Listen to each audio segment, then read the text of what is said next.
Estás haciendo un trabajo en el ordenador y de repente suena un mensaje. Oh, un mensaje.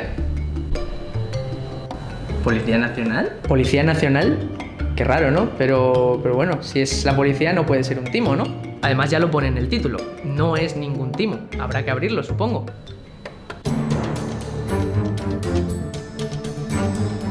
¿Cómo? ¿Que me van a robar?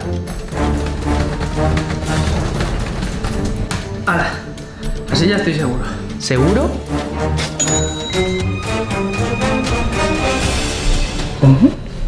Esta situación que acabamos de ver se conoce como phishing, cuando los piratas o hackers mandan correos falsos con la intención de sacar tus datos personales o robarte, o cosas peores. Recuerda, si la policía, un banco o quien sea te pide tus datos, seguro que lo va a hacer de una forma mucho más segura. Nunca, nunca, nunca, pero nunca reveles tus datos a los malos. Es un consejo del PM de Valencia.